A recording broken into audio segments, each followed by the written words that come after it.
Գնդերեցների թեման, որը քննարկվեց, ինչ է տեղի ունեցել, ինչու որոշվեց։ Տեղի ունեցել հետևյալը, Պաշտպանության նախարարի հրամանը փոփոխվել է եւ փոխվել է ծառայության բնույթը, այսինքն այն շահարկումները, որ հոգեոր ծառայությունը բանակում դադարեցվում է, ճիշտ չէ, բանակում կարող է շարունակվել հոգեոր ծառայությունը, պարզապես նրանք պիտի ենթարկվեն զինված ուժերի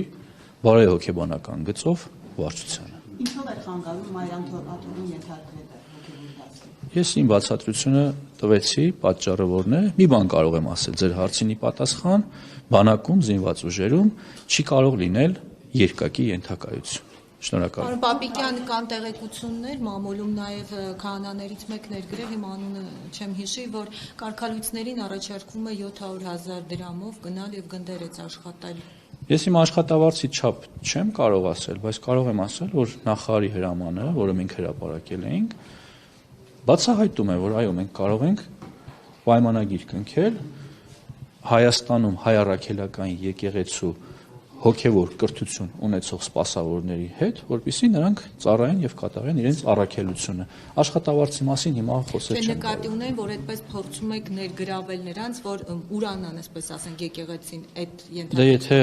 Հայաստանի Հանրապետությանը զինված ուժերին բանակին ծառայել ինչ որ մեկը ուրացում է համարում, դա իր անձնական գործն է։ Խոսքը աշխատավարձի չափի մասին։ Աշխատավարձի չափը նախ մեծ եք ասում, ես նման աշխատավարձի մասին տեղյակ չեմ, բայց բավարար աշխատավարձ կլինի, որը կտարբերվի նախկինում իրենց ստացածից։ Պարոն Պապիկյան, խնդիրն այն է, որ Դուք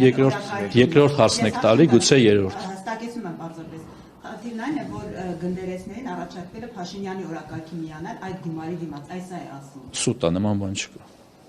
Պարոն Պապիկյան, դուք մասնակցում եք Ինչ արված է հրապարակային ասում, իմ հրամանը նույնիսկ ես բացել եմ, որ այս տարընթերցումները, հեքիաթները հրամանը շատ զուգադիպեց այդ գործընթացին։ Ուղղակի ասում են, որ դուք չեք կարող առանց կաթողիկոսի հետ համաձայնության այդպիսի հրաման տայք։ Հարգելիներս, Հայաստանում բոլոր ինստիտուտները աշխատում են, թող բողոքարկեն, թող դիմեն դատարան, եթե այդպես է,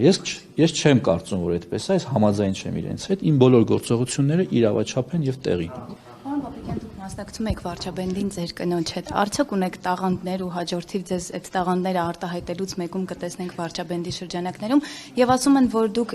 անլրջացնում եք պաշտպանության ոլորտը, երբ մասնակցում եք վարչաբենդին, կմեկնաբանեք ձեր մասնակցությունը վարչաբենդին։ Անկեղծ ասած, ես ավելի լուրջ հարց էի ձեզանից ակնկալում, ցավում եմ, որ նման